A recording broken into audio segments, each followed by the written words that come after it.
Welcome back to Interjections. Today, myself, Jay, will be hosting the episode. Probably a short one, considering considering there's practically nothing to talk about. But I'm joined by Irfan and Miko. Irfan, how are we doing, sir? Getting ready for that conscription coming your way? Doing well. Waiting for the draft to see who gets drafted to go to war, but otherwise doing all right. It's nice, if I do have to run off to war again, not that I have before, but if the U.S. does it, um, at least we'll know that our team is capable of winning again because we finally won another match, which it seemed like it's been a long, long time. So at least I can go forth knowing that my club has won another match. Just to clarify, to which country will you be drafted? Don't know. You don't know And about these things. fair enough. And how's your extensive stock portfolio in Northrop Grumman looking right about now? Yeah, between Raytheon and Northrop Grumman and some obscure satellite and drone technology companies, things are looking pretty good for the old 401k. So I guess that's all that really matters. So there we go. That's good. That's good. Look, instead of a Jay's hot betting tip this week, we'll do a funds private military corporation stock tip. So anyway, There you go. let's not get too political, guys. Anyway, Miko, how's things in sunny Tampere, Finland? Yes, it is actually sunny these days, but not the usual warm June this year. But hopefully it's get better. As it seems that Inter results have get better That was the recently. worst segue of all time. Yes, I know. Performances haven't been better, to say the least. Speaking of, can I start with a quick show of hands? Who has watched any of the Club World Cup games so far? I have both. And you have fun? I watched some of both, and then I did have like some other matches on in the background this week, and can't remember who I even. Am I the only one who somehow kind of just got lost in the disorganization and the chaotic nature of this tournament and the general apathy, or am I just still suffering just blanket PTSD from the Champions League semi-final or final hangover? Because I thought this was a friendly tournament, but it's actually like a proper, you know, it's a proper tournament. I thought these were friendly games until like yesterday. Um, so we have a proper tournament on our hands. It looks like the European teams are treating it the way I thought it was, as a friendly tournament, because these teams aren't playing well and they're getting beaten by Flamengo and so on. And if I'm not mistaken, PSG lost to Botafogo. Is that right? Yes. Forza Botafogo. Yeah, I think European teams are maybe not taking it as a kind of friendly tournament, but I guess they are pretty exhausted from the season, which has just ended. Although this is part of the season still, so it's not ended for them. But that's my initial thought here. Yeah, At least for fit. Inter. Yeah, but Speaking then of again, Inter, can I ask quickly?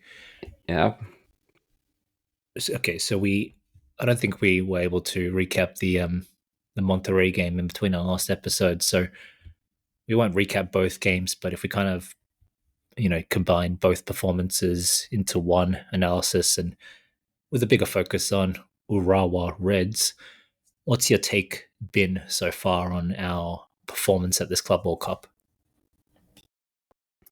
not great. Not great, to be honest. I think the Monterrey match and the performance was somewhat better than the one yesterday, even though we won yesterday. I think yesterday was or Monterrey match. I don't know. It felt we played a bit faster. We kind of changed a bit how we played with Inzaghi. That we didn't cycle that much. We tried to go forward much more directly, even though it didn't result to many goals or any goals in open play. The only goal was from the set piece. But I think it felt a bit better than what we saw yesterday when, okay, it was a low block most of the match when Urawa took a early lead, and then they just like parked their bus on their box, and we couldn't get through at all. And yeah, it was like really frustrating to watch yesterday's match. Yeah, those are my kind of initial reactions from the two matches. What And you, about you, Irfan, Orphan? is there any takes, or is it worth making any opinions, forming any takes from what we've seen so far? All of my anger and negativity towards Lautaro has been proven absolutely wrong. He scored in both matches, so there's that takeaway. But otherwise, I don't know. It's hard to say. Like Mika was Yes, saying, Lautaro, he always saves his best for the worst yes, opponents, doesn't he? yes, exactly. Well, that narrative is still alive, but I think it's interesting because yeah, we definitely do seem to be playing with a slower sort of tempo. And you could tell in the first match it was a lot more direct play, like Miko said. You could like tactically, it was pretty obvious that was kind of told to them to like stop wasting time cycling the ball in the back and in the lower midfield and kind of push forward more directly. I'm not sure it worked particularly well, but it definitely seemed like the plan. Um, the thing I've been happy about is to see Aslani play a bunch of minutes and to play with a little bit more freedom. Like you could definitely tell. Like I know people were complaining about his performance yesterday, but he was actually one of the more dangerous players. Like he almost set up Lautaro for like a beautiful headed goal that Lautaro hit off the crossbar, which would have leveled it for us. And then he tried some long range shots. None of them really kind of got there, but neither did Barella's. So if that's the standard we're going to hold Aslani to, then whatever. But the team itself, it doesn't look like it's operating at like any level of efficiency or at any like higher gear. It really just it seems like it's stuck in some sort of a malaise. The only players that seem to have any sort of pop in them are sort of the players who have something to prove. Like when you put Henrique out there, when you put like Zalewski out there, when you put Aslani out there, they're the ones who seem to have something to prove. And then, of course, Lautaro doing his thing. But I think the team is still pretty mentally and physically broken, so it's going to take them some time to recover, and that's okay. But yeah, I'm not seeing anything super inspiring or inspired on the pitch from really anyone.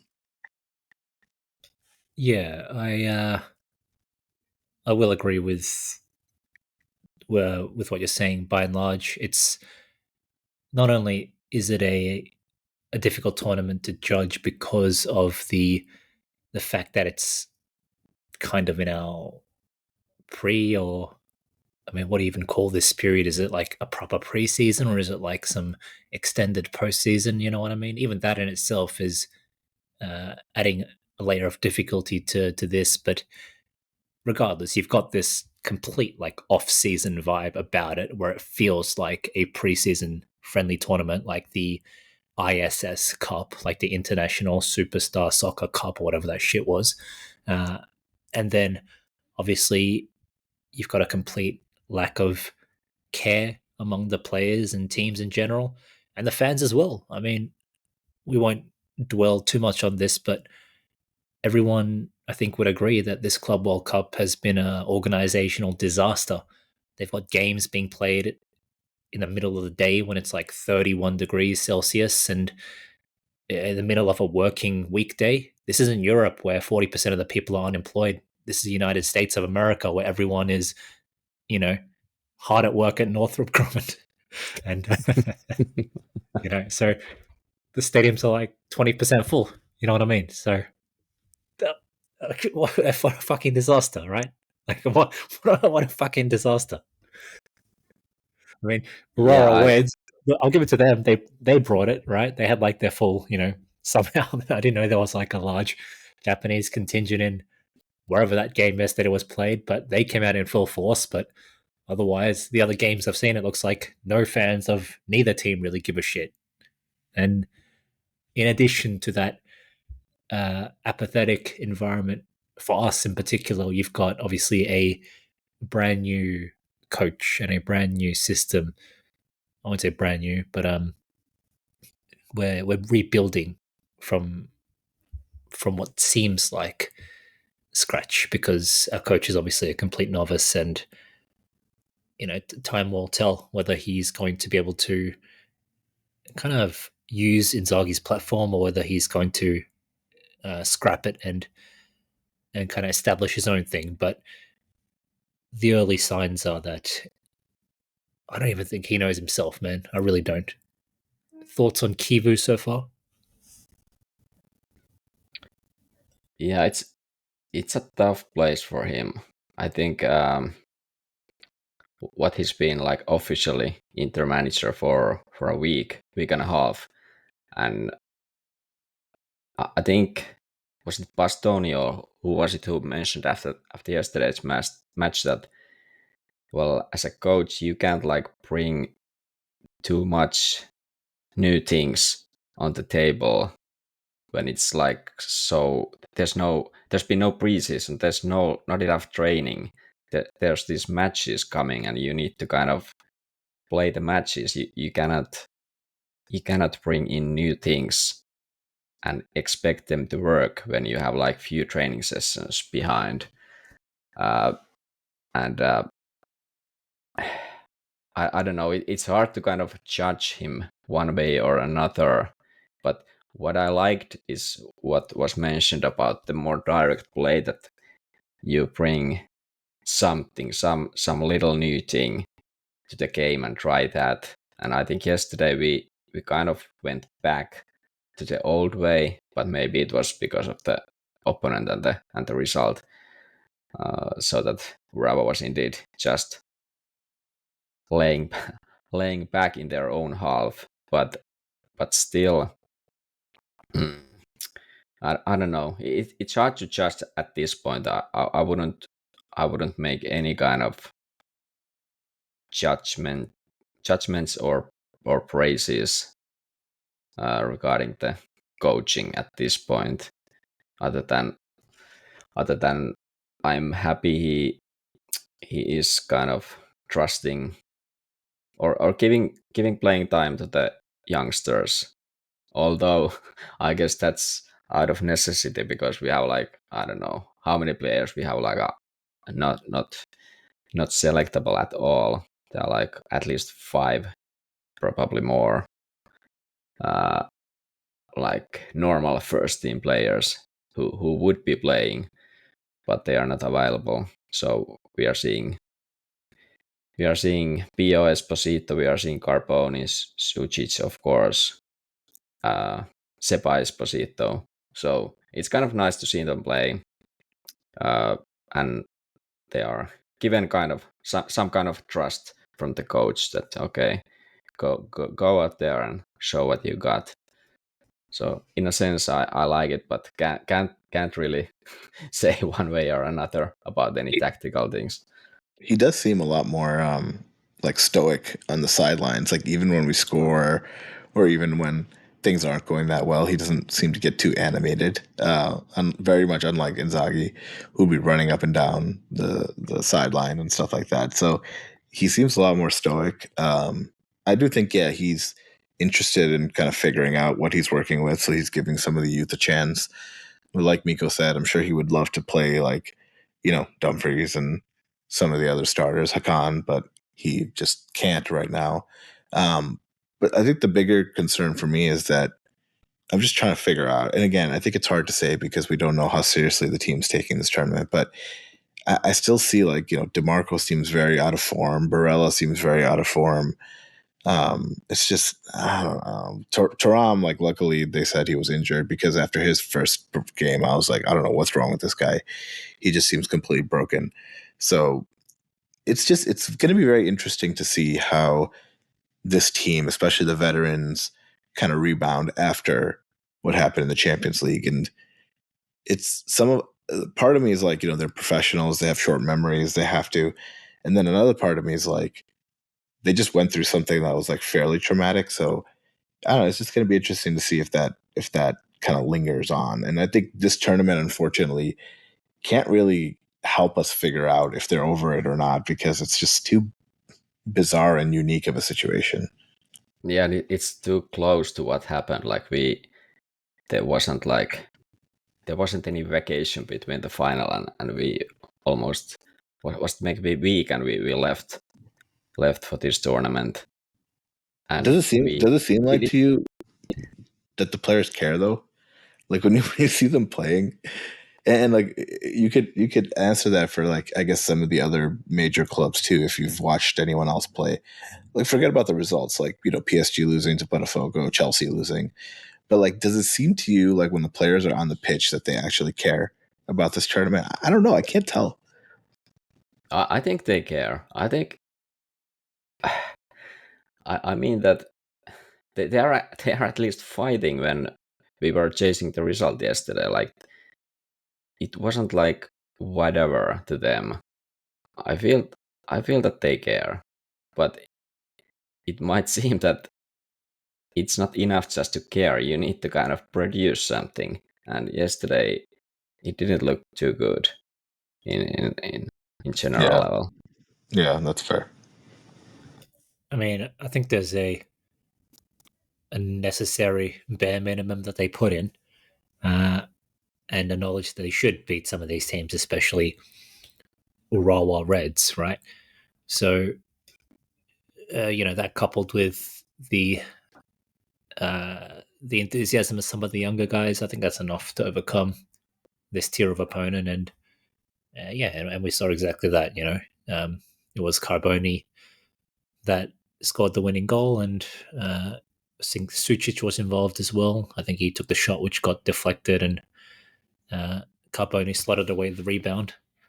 Look, that shot by Sucic tells me all I need to know about him, where it was kind of to the outside and he struck it obviously inwards towards goal. And the way he struck the ball with his toes pointed downwards, with his knee pointed upwards and driving upwards, that kind of form, that kind of uh, body shape when striking a ball like that to control the direction of the ball, that tells me he's not a retard like Barella or Lautaro who would have just swung at it like a lumberjack swinging an axe at a tree. You know what I mean? And putting it into row Z. So that alone shows me this guy's got some technique and some brains. So not a Yeah, huge contribution from Sucic considering he didn't play much, but still good sign so far. I am aware that he nearly caused us to lose the game against Monterrey by giving the ball away in like the 90th minute or whatever. But Yeah, otherwise, who really cares, to be honest. but you know what? Look, Even Jay, even Carboni, like that was a good finish for a pretty young player. Like he left footed as picked. well. Yeah, he picked a spot, he aimed, and he didn't try to smash the ball like you said, like a swinging lumberjack. He like it was calm and collected. Like I don't know. You've always complained. I've always agreed with you that our team seems to just like lose its shit whenever they're in the box, and it's like they just all they're trying to do is like get some like shot off and aim for like the top corner or something rather than like staying calm, collected, like maybe looking the goalie off a certain way or just picking a spot and slotting it in. They just don't do that usually. No, it's yeah, like it's like basic hand-eye coordination, right? If you're I don't know how can I what's a good example, but let's say you're kind of turning and shooting the ball at the same time. You have a rough sense of where the goal is, but because you're spinning in a 180 spin, it's hard to really aim it right. So you just kind of like guide the ball in the general direction of the big rectangle. That's how people like Lautaro shoot. As long as it's within the rectangle, it's fine. And 9 times out of 10, that tends to be your basic ingrained sense of hand-eye coordination directs it to the center of the rectangle, which is, surprise, surprise, the place where the goalkeeper lives, right? So it takes a bit of poise, a bit of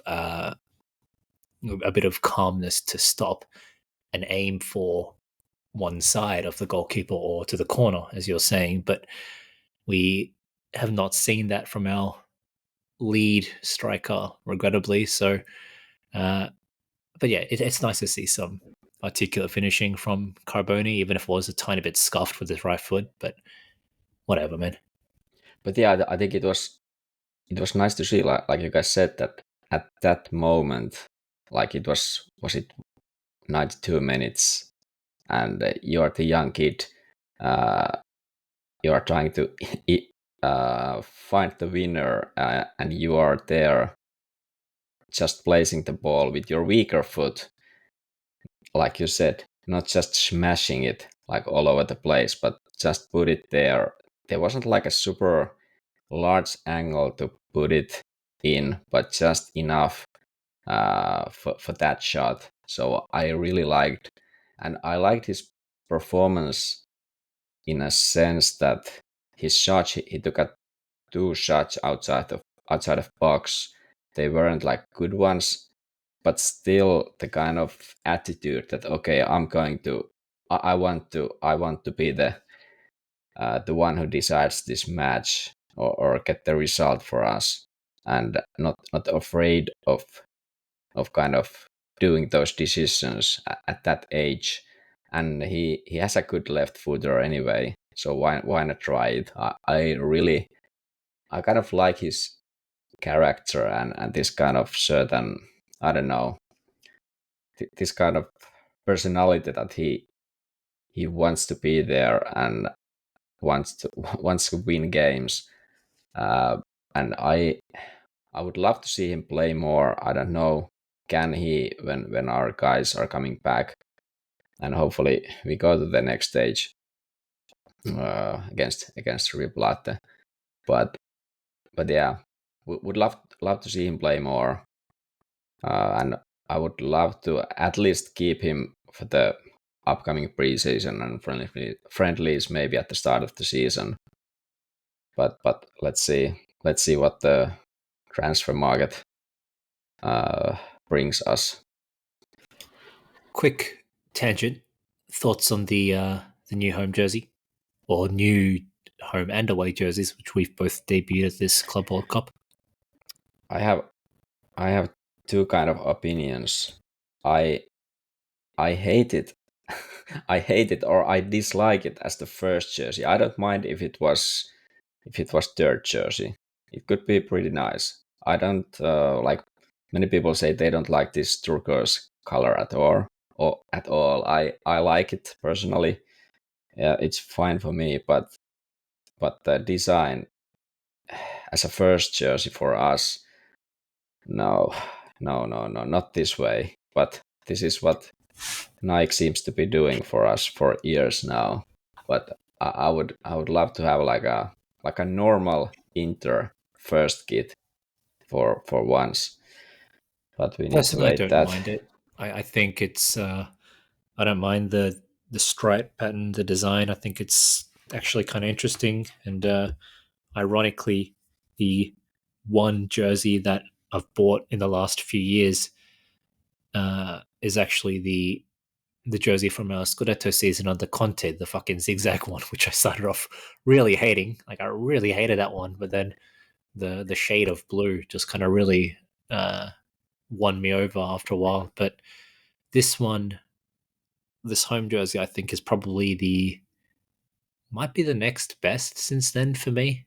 Uh, I think objectively the jersey we wore 2 seasons ago when we got to the Champions League final I think that was probably like our most normal and correct jersey, for lack of a better word. But was it that the blue was a bit different in that one? The blue was nicer for sure. Yeah. This one, the stripes are thin and they've got this kind of gradient going across the blue stripe, so it looks a little bit weird. And coupled with the turquoise, it gives me big throwbacks to flashbacks to 2014-15, where we had that black and pinstripe blue jersey with the light blue lettering, if you remember that. Yeah. This is the days of like, Icardi and Vidic and Ranocchia. Nakatomo, and That's right. Osvaldo, etc. So I do kind of like it, but I don't know if it's like a kind of temporary thing that'll fade over time. What I will say is the away jersey looks like trash. Those random X or cross designs on it just give me this like, Getty Images public medical center kind of vibe to it. Like your bottom of the barrel public hospital. That's the vibe it gives me. Yeah, it reminds me of the kind of the tablecloth second kit. Yeah, Was it? I was gonna say that too. Yeah, that it was when that was one of all-time Wout jerseys. Yeah. Yeah, I don't mind the 5 home years ago or jersey. something. The home jersey looks okay. It's just I still hate that little random indentation thing or whatever they have, like like around the stomach area. Like I just don't get that. Oh, It's just they're hiding a boner in their waistband. yeah. There's just like no need for that. Like if they would have just kept the stripes like more That's where the uniform. R is. That's where the R is. Yeah, It's is just it so because of dumb. the? So dumb. Is it because there's the inter letters in Yeah. with the The stripes? It looks so dumb. That part looks so dumb. But I don't mind the black, blue, and even the turquoise. I think it's kind of a cool effect. But yeah, that It little looks like good. Yeah, I think indentation's dumb. it looks good on TV at least. The Yeah, kit. Yeah. All right, guys. So Let me get your thoughts on, like, I mean, it's as we know, it's too early to really talk about I guess the team's trajectory and all that kind of stuff, but I want to get your thoughts on this latest rumor, which has been in the works for some time, but it seems to be getting more and more concrete, and that is this move for Johan and Bonnie from Parma. We spoke very briefly about him last week, but as mentioned, it seems to be becoming a closer to reality. Give me your thoughts on this deal. Is this a good transfer at what, like 25 million? yeah, I think that's the number. They are like now fighting over will there be bonuses or not. And it's a good transfer? I don't know. I gotta say, I'm not sure if I've seen him play apart from the last round when the Parma played against Atalanta. Did Bonnie even play against us? But I can't remember how how he kind of plays. So I'm only basing my kind of judgment on comments of other people, and based on those comments, he's like a not kind of a typical number 9, but more like a, I don't know, a Turam backup sort of. So I can't tell. I don't know. Is the price right? Is it too high? I don't know. He didn't have too many goals last season, so he's maybe not kind of a goal scorer in a sense, but I've understood he's pretty skilled. He can dribble, run with the ball. So let's see. I assume that we will kind of buy him in July when the window opens, or close to that. He's probably not coming over to USA even if we go deeper in the tournament, I assume. But anyway, yeah, I'm a bit torn about the whole this transfer.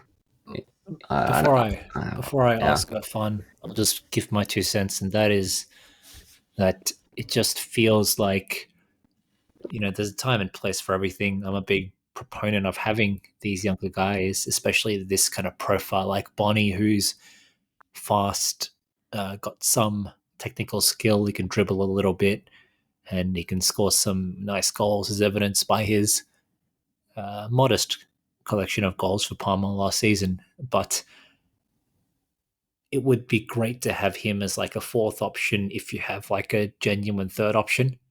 When you don't have a genuine third option and you buy Bonnie, it feels like there's too big a gap, like between the starters and your backups. I'd still like a more, like a clear number 1, 2, 3, 4 hierarchy in the lineup of forwards, if you know what I'm saying. But this just feels like a number one, a number two, and then like a handful of number fives, if you know what I mean, with Pio Esposito and Bonnie and fucking Taremi, I guess. if he's, if you know, if no, I won't say that, but fine. No, I think my concerns are one, the price tag. The price tag seems pretty high for a team that doesn't have a lot of money. It's like what we talked about, right? Like this team does things where they're on a they'll make these signings which seem like luxury signings, or they seem like players that are expensive when we have all these other holes or we have these other priorities. And I don't know, spending $25 million on some relatively unknown player just doesn't seem like a huge, smart use of our money. And I think the concern I have is once again, like it's clear he has some skills, right? Like you're right, he is a little bit more pacey, which will help us. He can definitely dribble, which will help us. There's like there's parts of his parts of his game that are clear compliments to us. So I'm not taking anything away from him in that regard. But like, how about a forward who actually scores goals? Like, why do we not try to get forwards who score goals? Like Taremi 3 years ago, fine. But by the time we got Taremi, we knew that he just was not scoring goals. And so, like with this guy too, it's like, why are we getting a player that just hasn't proven at all at any level really that he scores goals? That part to me is baffling because we pretend like we're a team that otherwise has all of these like, gifted goal scorers who can easily score 30, 40 goals a year, but we don't. I mean, Taram was interesting to see last year, but even Taram down the stretch kind of reverted back to the mean. He didn't score a lot of goals for like the last 20 matches. And we talked a lot about how much trouble we had with Arnautovic just being woefully inefficient, and then Taremi just doing everything except scoring goals. Like it would be nice to have an option on the bench that's capable of like scoring goals, not doing all this other stuff. So to me, in that regard, it seems a little bit of a stretch, and the amount of money definitely gives me pause because I would have liked some player going the other way to drop the fee down, or if we were like talking like sub 20 mil, but at 25 mil, this seems like a massive purchase for a bit of an unknown and solving for something that doesn't really get us much. I don't know. What was the Yeah, deal with Esposito going the other way? I swear I saw Sebastiano's name linked in a transfer rumor. yeah. I think there's been like a discussion that he would go to Parma or some other club, and we would sell him for 7-8 million. I don't know. That sounds like or it's a lot less than Bonnie, even though he scored more goals last season. But I think there's the contractual situation playing part there, as Esposito has a contract running out next summer. So I guess his value won't be that high anyway. But I wanna quickly comment on what you, Jay, said, that yes, if Bonnie is our kind of striker sign in here, and he would be so-called third striker, that's that's a bit of an issue. And I just related to this. I just today saw Sky Sport reporting that we would sign another forward unless Taremi is gone, meaning basically that if Taremi stays for reason or another, we would have Bunny on the bench we would have Taremi, Boni, and then probably Pio Esposito. I would hope at that case that Pio would stay. I'm positive he would What be about better than Carboni? Taremi. Yeah, I don't know. Is he like a considered as striker for us? That's a good question. Like, what's his role there or here? But Well, but yeah, if Taremi stays, it's I don't know. It feels really bad. It kind of testaments that okay, our ownership is just looking for top four. Like we are not going to. I don't know. It feels hard to imagine us challenging for the Scudetto with that striker like department with Bunny and Taremi. And well, if Pio Esposito becomes like a I don't know new Vieri immediately, uh, maybe then we could, but that's a bit of a stretch. yeah, well, let's just say there is some concerns over the recent rumored reports that, or rumors and reports rather, that essentially that's it. The transfer market. You guys saw that report, right? That we're pretty much done. You mean that we wouldn't do any other moves? Yeah, pretty much. That way, like Oaktree has spent as much money as they're going to allow because they have prioritized the what is it, like the early repayment of the bond loan or something like that. Right. We won't get Right. into that finance discussion now, but I think there was a report saying that with the news that Oaktree had repaid what was it, Miko? Yeah. I think the early reports we can discuss this later, maybe with Bernhard if we can get him in, but that we would pay back the 400 million loan, and then we would take like 350 new loan to refinance it. But Yeah, there would be like a at a 50 lower million. rate. Yeah, exactly, Yeah. from 30 yearly to 15 yearly. Um, but yeah, I'd read that they were going to prioritize that over using money in the transfer market, which would be, just hilarious. So interesting times ahead. Yeah, I would hope we would still do something in the market. Maybe we sell players. Hopefully we sell Aslani, right? Or fun. We Hey, we come we, on we now. need we need to fucking sell him. Like We need to sell Hakan, man. This is our last what? last We need to sell last What? chance to both. sell Sell him. sell them both. I What? know. This is our last chance to sell him. Otherwise, he just dies with us like every other player. I rather have Çalhanoğlu for 2 years and then he walks for free than have Aslani anymore. Like I would just sell Aslani and find someone We know better. about your old man fetish, Miko. We know about your old man fetish. Well, Mkhitaryan. I bet you'd have did Mkhitaryan for 2 more years too. did you look how Mkhitaryan played yesterday? Like he was one of the best of our Yeah, players he's yesterday when he came in. even in the first match, he He's was by far the best player.